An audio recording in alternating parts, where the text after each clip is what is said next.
Look, everybody's talking, including me, talking about the jumbo jet, because I'm pissed off about the jumbo jet.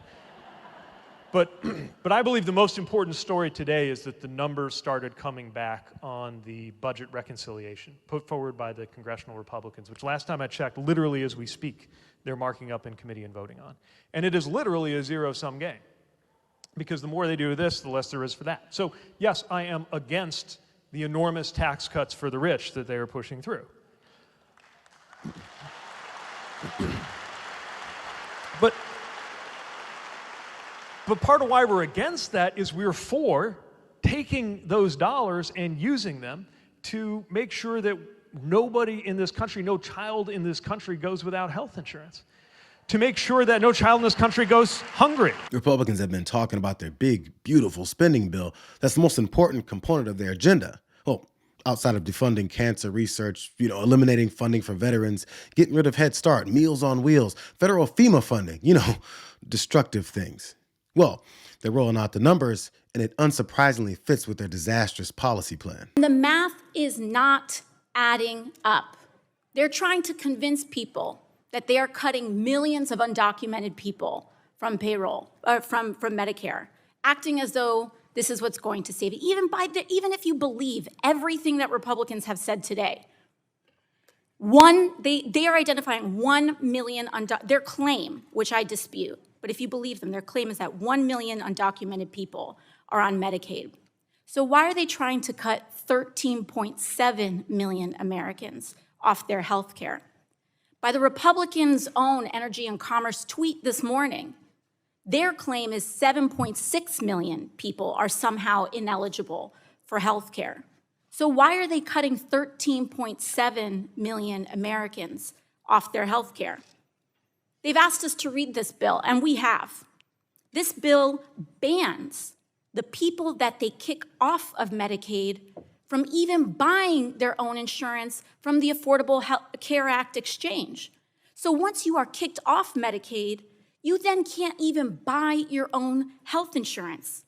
It increases costs for people who they deem eligible and who are low income and forces them to pay even more. And if you have a private insurer, don't worry, you're getting screwed over too, because your healthcare premiums are going to skyrocket from the disaster that is happening from this bill. Make America great again? The lies that they've been telling about not dismantling Medicare finally have to show up in this budget that literally can't give their tax cuts to the rich and corporations unless they do. And some Democrats are ready to point that out. They can't even afford rent, let alone covering health care for themselves or their children. But do you see what they're doing? They're cutting health care for 13.7 million Americans, the largest cut to health care in U.S. history, to give tax cuts to billionaires and to big corporations. Yep. This is your priority. Live with it. Defend it. Speak about why it is you are doing this. Yeah. Because that is the consequence of your actions. Donald Trump told you to do it? Or is this what your constituent asked for? Despite the numbers that they had to submit in this budget for everyone to see, I'm actually amazed that the speaker is still running the same tired lines that he ran during the campaign when his party rested on its supporters simply believing them over reality. Even before the bill text had come out, Greta, they were running ads and put billboards up around the country suggesting we were cutting Medicaid. It's simply not true, and we were able to get the ads pulled down because they were based on false information. The bill text was just filed on Monday, yesterday morning, and people are going through that and understanding what we're actually doing, Greta, is securing Medicaid. We're shoring it up. We're going to make sure that these essential programs are there for the people who genuinely need and deserve it. Medicaid is intended, remember, as a safety net for young pregnant mothers and the elderly and the disabled and vulnerable populations, not for able-bodied young men without dependents. Those are the kinds of people we're taking off the program, the illegal aliens who are on the program. And we're going to root out fraud, waste, and abuse, and that's where the savings are going to be found. So we're actually making the program stronger for the Americans who need it. So just like the campaign promises that they were going to focus on violent criminal aliens in their deportation pitch, which has morphed into bypassing due process to send innocent people, including American citizens, to foreign countries, Mike Johnson's trying to normalize this narrative that Americans on Medicare don't deserve it because he considers them too rich or able-bodied to receive the program that they pay for. Again, their own fake numbers about undocumented people in the program don't match up to the numbers of the people that they're preparing to purge. And how about that promise of no tax on tips? Okay, on tips. The president has said, your tips will be 100% yours. Does this tax bill continue the payroll tax on people's tips? Yes, it does, Mr. Overtime. The president said your overtime will be tax-free. Does this bill continue the payroll tax on overtime?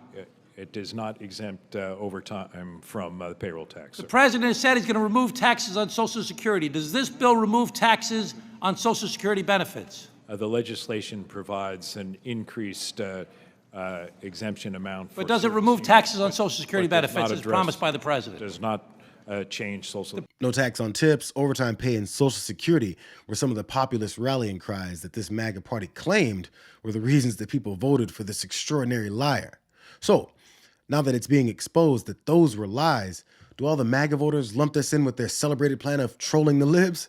Or is the troll in your wallet thumbing through your money right now? We will have no tax on tips. No tax on overtime. And no tax on Social Security benefits for seniors. No tax. No tax. Don't forget, under Trump Vance, no tax on tips, baby. Go to DonaldJTrump.com. Go get the stickers, no tax on tips, and help me make America great again. Massive tax cuts for workers, and that includes no tax on tips. Is that okay? Do we have any waitresses? Do we have any drivers, any caddies? There's one, look at her, she's happy. So don't forget, when you vote for Trump, no tax on tips. Just saying. I did talk with some hotel workers yesterday, some service workers here in Las Vegas, about how that is playing with them. And Anne-Marie, about 6 people told me that would change their vote. That is enough to make them switch from voting Democrat to Republican if Donald Trump is promising something like that to them. Are the MAGA voters that believed them mad yet? What does it take for you to collect your guts and finally oppose a guy that's done nothing but lie and steal from you? Why do you believe that he'd do anything else that he's lied about?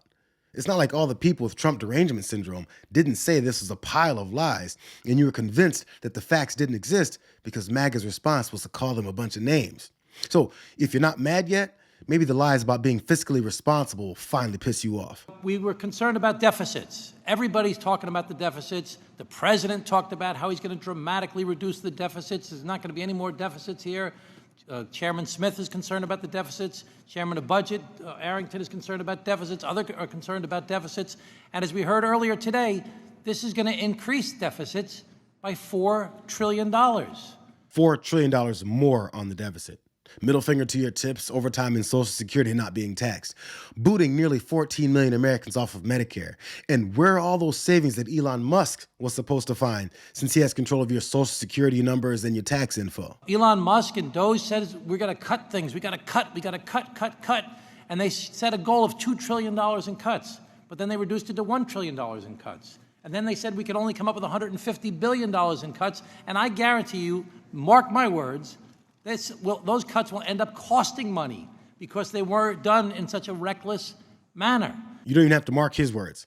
Pay attention to reality. Elon Musk's Doge says it has saved $160 billion through its push to root out wasteful or fraudulent government spending. But that effort may also have come at a cost for taxpayers, with a new estimate from a nonpartisan research and advocacy group estimating that Doge's actions will cost $135 billion this fiscal year. The analysis seeks to tally the costs associated with putting tens of thousands of federal employees on paid leave, rehiring mistakenly fired workers, and lost productivity. Not only that, but the failed businessman that spends like a Pete Hegseth let it rain more than $200 billion more in his first 100 days than last year, when the guy that he blames for everything he's doing was in office. As a matter of fact, the government is now spending more day to day than it's spent in 9 of the last 10 years. The exception being in 2021, when the government was spending trillions to fight the coronavirus pandemic and prevent an economic disaster. Are you tired of the lies that have only cost regular Americans money? While he fights to receive a $400 million gift from Qatar, the only play that these thieves have left in fooling their voters into handing over their wallets is to silence and demean the Congress people that are fighting back.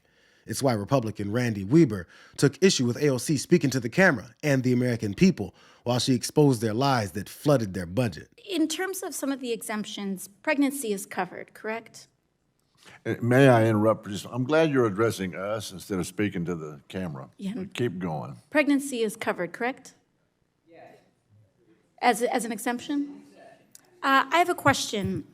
Given the Dobbs decision and the fact that many women in many states are forced to be All right, carrying... I'm gonna have to stop. I'm gonna reclaim my Okay, what about miscarriage? Thank you. What about miscarriage? I'm reclaiming my time. Thank you. I just want to make the point that we'd like for you to address the Republicans and let's have a dialogue this way and not to a camera. Mr. Chairman, I yield back. But The gentleman yields back. But I'm asking the question, what about a miscarriage? The gentleman I'm yields trying to back. engage in the way that the gentleman... The lady requested is me out to. of order. The gentleman yields back. Oh, so we don't want Chair, to answer for women having miscarriages and bleeding out in parking lots. looks Okay. to be recognized. There are 13.7 million Americans on the other side of that screen right there. Hello? Hello. I'm talking to you because I work for you. And they deserve to see what is happening here. Because there are plenty of districts, including Republican ones, where 25% of your constituents are on Medicaid, 40% of your constituents are on Medicaid. And yes, I am talking. Will the gentlelady yield? I am talking to them, and I will not yield because it was a terribly disrespectful comment, and I will not yield to disrespectful men. Thank you very much.